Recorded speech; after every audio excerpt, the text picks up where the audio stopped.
Após pressão de uma troca mercadante por Jacques Wagner na Casa Civil.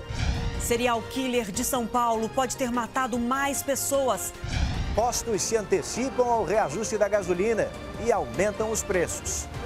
A fábrica de bolos e programas de TV de Bud Valastro, o Cake Boss. O desafio que eles inventaram hoje é montar um bolo com pastéis de vários países do mundo. Boa noite. A quarta-feira começou com uma surpresa nada agradável para os motoristas. A gasolina subiu 6% e o óleo diesel 4%. O reajuste foi para as distribuidoras, mas a maioria dos postos já repassou o aumento. Lá do outro lado da rua e aqui também. Difícil hoje era achar um posto que ainda não estivesse com preços novos. Já consumidor surpreendido, isso foi fácil. A gente nem sabia, a gente pediu para pôr 20, mas sabendo é melhor até dar uma completada. Nas distribuidoras, os aumentos foram assim: 4% no diesel, 6% na gasolina. O etanol já tinha subido 5% em média. Essa aqui é a gasolina do tipo comum e aqui está o etanol. Agora é administrar esses reajustes. O litro desse aqui, ó, ficou até 15 centavos mais caro desde a semana passada. E o litro desse já está quase 20 centavos mais caro na maior parte dos postos. Se você tem aquele carro com motor flex, já sabe que vai ter que calcular antes de reabastecer. Vamos ver se você lembra da conta? Divida o valor do litro do álcool pelo valor do litro da gasolina. O resultado, até 0,7, prefira o etanol. Acima de 0,7, reabasteça com gasolina. O taxista aí já fez as contas e escuta quanto ele vai gastar a mais por mês. Mais ou menos uns R$400. Para este economista, a Petrobras não poderia abrir mão do aumento. Tentar corrigir os preços da melhor maneira possível e que possam permitir o financiamento das operações da empresa, da Petrobras, em 2016. A Justiça do Rio mandou prender os 5 PMs acusados de forjar a cena da morte do jovem Eduardo Santos, de 17 anos. O corpo da vítima foi enterrado hoje. Por um momento, a revolta deu lugar à emoção. Segundo a polícia, a vítima já era monitorada. Ele seria o jovem que aparece numa suposta venda de drogas neste vídeo gravado no Morro da Providência. Eduardo já havia sido apreendido 3 vezes, uma delas por tráfico. Mas no flagrante registrado por uma moradora, são os policiais que ferem a lei. Novos trechos foram liberados hoje. 2 policiais da UPP participaram diretamente da ação que adulterou a cena do crime. Para forjar um tiroteio, eles colocaram a arma na mão de Eduardo e dispararam 2 tiros. Eles estão dando tiro e tá falando com o moleque ainda. Em seguida, a arma foi guardada por um outro PM. De acordo com uma testemunha, Eduardo já havia se rendido quando foi baleado. Ali ele não teve nem coração, nem nada. Eles podiam levar preso, né? Matar pra quê? É abominável, é muito triste a gente saber que um agente do Estado praticar um ato como esse. Em um dos acessos ao morro, 10 ônibus foram depredados. Os 5 policiais envolvidos na morte do jovem prestaram depoimento até às 5 horas da manhã. Depois, seguiram para o batalhão, onde vão aguardar julgamento. A Justiça decretou a prisão preventiva dos 5 policiais militares por fraude processual. Eles também podem responder por homicídio, se ficar comprovado que atiraram na vítima após a rendição. As armas dos PMs foram recolhidas e encaminhadas para a perícia. E a polícia de São Paulo vai montar uma força-tarefa para esclarecer as mortes de pelo menos 7 pessoas na zona sul da capital. Um pintor de paredes confessou parte dos assassinatos e até agora apenas uma vítima foi identificada. Jorge Luiz Moraes de Oliveira deixou a delegacia nesta tarde para tratar no hospital um ferimento na perna. Desde a última sexta-feira, peritos trabalham na casa onde ele vivia e já identificaram 7 corpos enterrados. A 100 metros de onde os corpos foram encontrados, é feita uma outra busca. Essa casa aqui, segundo os moradores, era um local frequentado por Jorge. Ele se reunia aqui com outras pessoas para o consumo de drogas. A suspeita é que outras vítimas possam ter sido enterradas lá dentro. A polícia tem uma lista de pessoas desaparecidas na região. A mãe de Jorge Luiz Moraes de Oliveira foi quem chamou a polícia. Ela desconfiou do desaparecimento desse rapaz e suspeitou do próprio filho. O corpo de Carlos Neto Alves estava enterrado em um dos cômodos da casa de Jorge. Essa hora eu deixei o coração de lado. Eu agi pela razão.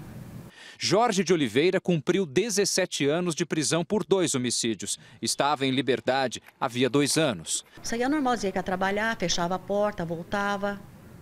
Então, você vê, eu não conheço aquele filho meu. Segundo a polícia, o pintor confessou 6 assassinatos e disse estar sob efeito de drogas. As investigações, até agora, sugerem a ação de um matador em série, mas a polícia busca outros elementos para saber como ele agia e escolhia as vítimas. Isso mostra o quê? Uma insensibilidade enorme com a vida humana, uma indiferença completa com a morte, porque ele mata e continua vivendo no mesmo local. Então, normal mentalmente ele não é. Agora, o que ele tem é somente um exame dele direto é que poderia dizer. Uma pesquisa inédita divulgada hoje mostra o avanço do mar no litoral de São Paulo nas próximas décadas. O cenário é preocupante. Em dias de ressaca, por exemplo, ruas da orla serão invadidas pela água. 5 milímetros por ano. Parece pouco, quase nada. Praticamente o comprimento de um grão de arroz. Mas a longo prazo, o avanço do mar em Santos, no litoral de São Paulo, significa uma elevação que pode chegar a 1 metro até o ano de 2100. Dá medo. Eu todo dia que tem chuva, que tem vento, no dia seguinte quero vender o apartamento. Aqui na ponta da praia mesmo, o mar já levou areia toda várias vezes. Um estudo inédito projeta quais serão os impactos desse avanço da água. Em 2050, na projeção mais otimista, o mar subirá 18 centímetros. Na menos otimista, 30 centímetros. Muitas ruas serão invadidas pela água quando houver ressacas. E segundo os pesquisadores, tudo indica que esses eventos serão muito mais frequentes. As pessoas vão ter que mudar o hábito, né? Por exemplo, num evento de ressaca, ninguém vai conseguir sair com o carro imediatamente. Não faz muito tempo. Quem mora em Santos lembra como se fosse hoje. Há cerca de 3 anos, bem aqui nesse ponto, havia uma escada que levava para a areia. Ainda há uma parte dela, mas está atrás dessa mureta que foi construída justamente depois do avanço do mar. Se nada for feito a partir de agora, alertam os estudiosos, as mudanças climáticas vão transformar a paisagem de Santos e causar um prejuízo imobiliário estimado em mais de 1 bilhão e 600 milhões de reais nas próximas 8 décadas. As ações para minimizar os efeitos dessa nova realidade têm que ser pensadas desde já. A presidente Dilma decidiu tirar o ministro Aloysio Mercadante da Casa Civil. Ele deve assumir o Ministério da Educação. A reforma ministerial pode ser anunciada amanhã.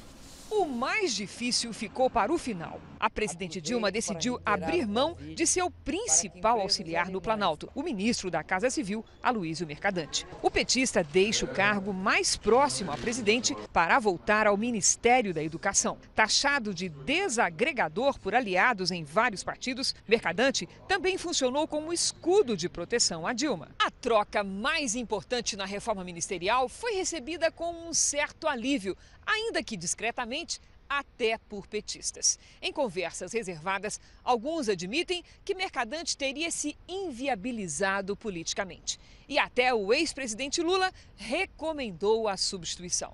Já o PMDB vê na mudança o sinal de uma nova fase. Toda mudança nasce uma esperança. Então, eu acho que a vinda, a troca amplia esse diálogo aqui dentro do Congresso Nacional. O filósofo Renato Giannini, com apenas 6 meses no cargo de ministro da Educação, foi comunicado da mudança hoje. Para a Casa Civil, o mais cotado é Jacques Wagner, homem da confiança de Lula, conhecido pela habilidade política e bom trânsito no Congresso. Eu não acredito em salvador da pátria, isso para mim não existe. Eu acho que isso é um trabalho de equipe comandado pela presidente da República. Para a vaga na defesa, o mais provável é que seja transferido Aldo Rebelo, que já comandou a pasta. Na cadeira da Ciência e Tecnologia, deve assumir um deputado do PMDB. O mais cotado é Celso Pancera. A reforma no ministério deve ser anunciada amanhã. A Suíça bloqueou contas bancárias atribuídas ao presidente da Câmara, Eduardo Cunha. O repórter Luiz Fara Monteiro, ao vivo, tem as informações de Brasília. Boa noite, Luiz. Boa noite, Adriana. As autoridades da Suíça enviaram dados da conta para o Brasil. A investigação será feita pelo Ministério Público Federal. Eduardo Cunha é suspeito de cometer os crimes de lavagem de dinheiro e corrupção passiva. A ação terá como base as informações enviadas pelo Ministério Público da Suíça, que confirmam a existência de contas bancárias em nome de Cunha e de familiares dele. Delatores da Lava Jato citaram o pagamento de pelo menos 5 milhões de dólares. Eduardo Cunha não quis se defender. De Brasília, Luiz Fara Monteiro. Obrigado, Luiz. A seguir, a Rússia lança ataques aéreos na Síria. E ainda hoje, nossos repórteres passaram um dia na confeitaria do chefão do bolo, Buddy Valastro, que daqui a pouco estreia o reality show Batalha dos Confeiteiros. Você não pode perder. A Rússia fez hoje os primeiros ataques aéreos à Síria. No saldo de mortos, ao menos 36 civis. É o que dizem os opositores do governo sírio.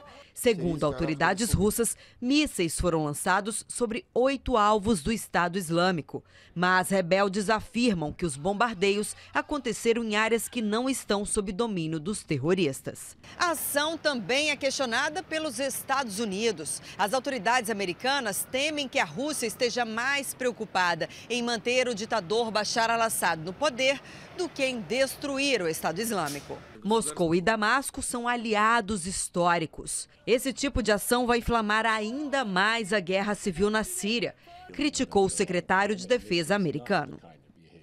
Dia histórico na ONU, a bandeira palestina foi hasteada pela primeira vez na sede da organização em Nova York. Foram 15 minutos de cerimônia acompanhada pelo presidente palestino Mahmoud Abbas e o secretário-geral da ONU. Abbas classificou o gesto como um reconhecimento da identidade palestina. Estados Unidos, Israel e mais 6 países foram contra o hasteamento. Veja a seguir, metrô de São Paulo faz campanha para reduzir chicletes grudados. E na série especial, o sucesso do mestre confeiteiro Buddy Valastro. Ele comanda uma das mais famosas fábricas de bolos do mundo e daqui a pouco estreia aqui na Record, a Batalha dos Confeiteiros. Começa amanhã o Outubro Rosa, campanha que alerta homens e mulheres sobre o câncer de mama. E o exame de mamografia é a maneira mais eficiente de verificar a existência ou não do tumor. 36 anos e uma notícia difícil de aceitar. A mamografia de Lucila detectou uma calcificação na mama esquerda.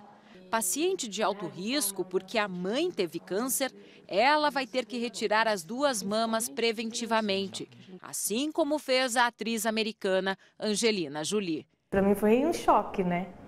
Mas eu tô assim no sentido de tem que fazer e não vou ter mais. Entre 5% e 10% dos cânceres de mama são causados por fatores hereditários.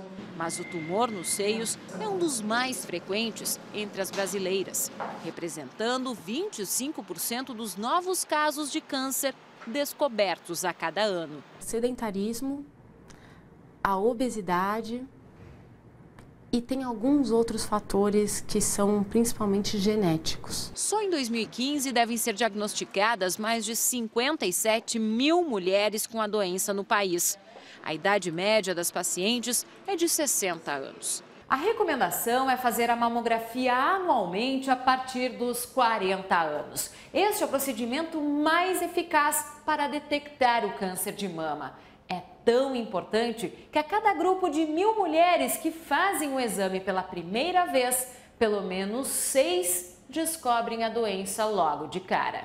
Se tiver uma alteração, palpou a alteração é permanente, vale a pena procurar o especialista. Para os paulistas, o mês de setembro foi o mais chuvoso da história. Em São Paulo, a chuva acima da média em setembro elevou o nível de todos os reservatórios. O sistema cantareiro mais crítico começou o mês com 15,4% e hoje está com 16,2%. Outubro também pode bater recorde de chuva nas áreas azuis. Já a seca deve ser mais intensa nesta área laranja. Amanhã, temporais atingem quase todo o sul do país. Já entre o sudeste e o norte, pancadas de chuva. No Rio de Janeiro, chuva isolada e tempo abafado, com 29 graus. Em Belém, faz 34. Em Teresina, 38 graus. Em Curitiba, temperatura mais amena. E a máxima é de 22. O metrô de São Paulo é considerado um dos mais limpos do mundo e poderia ser mais. O que dá mais trabalho para os funcionários da limpeza, sabe o que é? Os chicletes grudados em todos os lugares. E para alertar os passageiros,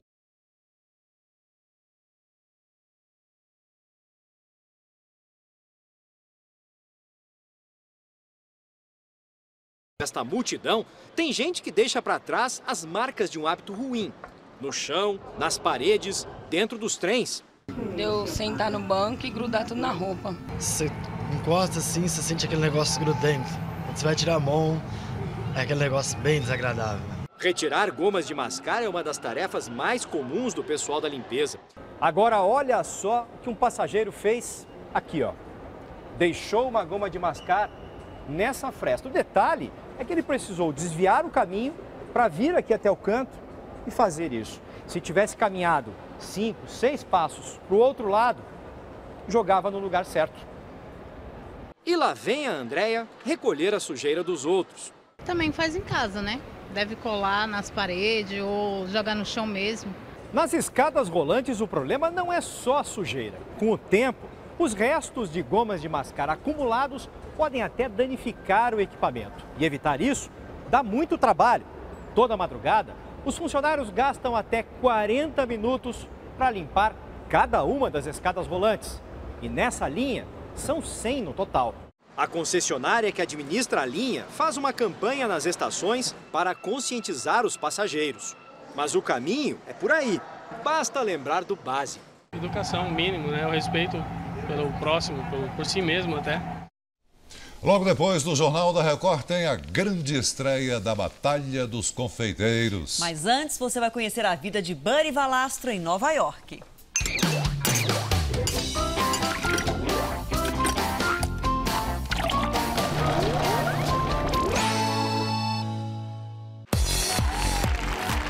O confeiteiro mais famoso do mundo abre as portas da empresa.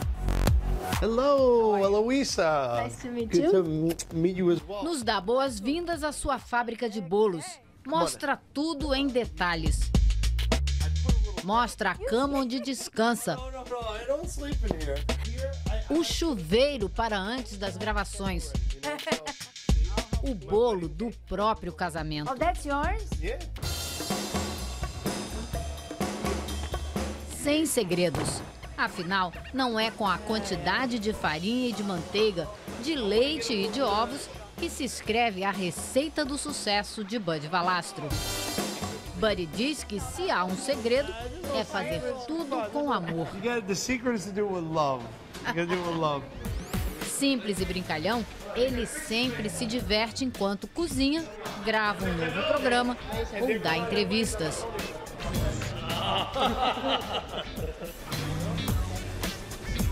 Eu só engordando aqui, só engordando. Além do tino comercial, Buddy nasceu para os holofotes.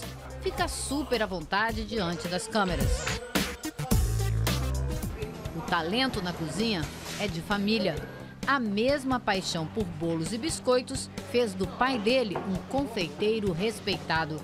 Mas o sucesso mundial, os mais de 200 países que acompanham o programa de Buddy na televisão, isso o pai dele não poderia imaginar. Eu faço a mesma coisa, só que em escala maior, mas com o mesmo coração e a mesma alma que meu pai fazia, garante Buddy.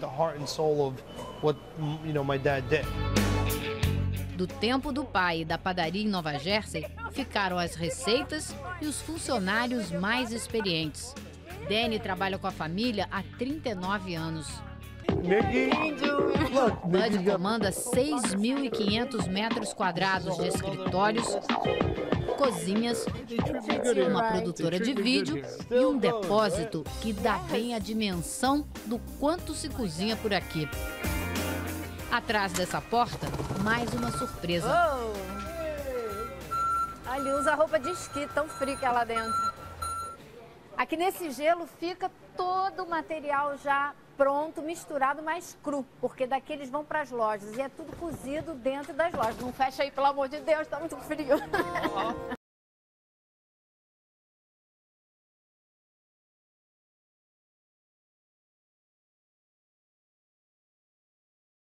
Marcenaria para construir bases de bolos e projetos especiais. Na cozinha, a linha de produção não para. Dos fornos gigantes e rotativos, saem formas de bolo e carrinhos lotados o tempo todo. Agora você experimenta. O cinegrafista Daniel Vergara também ganha um pedacinho e aprova o bolo. It's so light.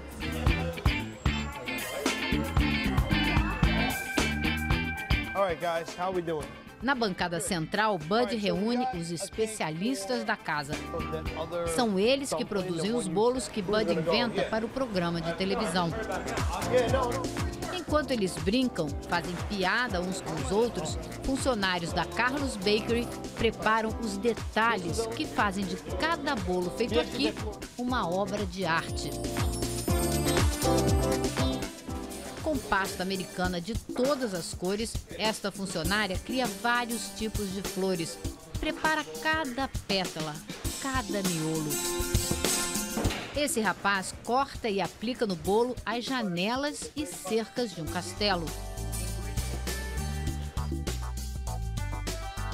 Os bolos mais simples, de 3 andares, custam cerca de $960. Mas este, de até 8 andares, sai por 7 mil. Ele me apresenta a mulher e comenta que chegamos num dia especial. Lisa Valastro não trabalha na confeitaria, mas uma vez por ano ela reúne as irmãs de Bud, a mãe dela e algumas amigas para fazer molho de tomate para a família. Who cooks in the house?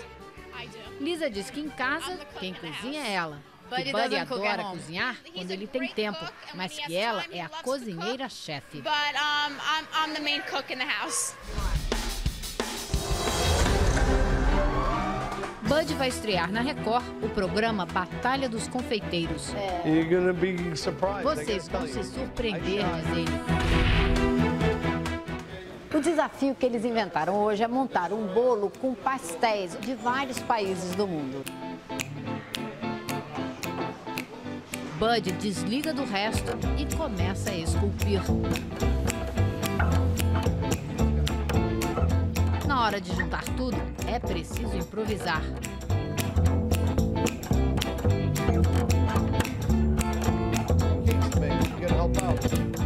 E o resultado... O filho não perdoa.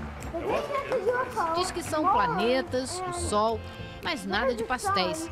E ainda esnoba. Eu faria melhor do que você.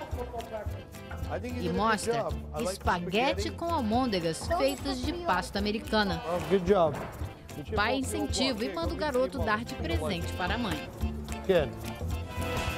Trabalho, família e brincadeira. Ingredientes que andam sempre juntos por aqui. Talvez esse sim seja o grande segredo do sucesso saboroso desse mestre confeiteiro.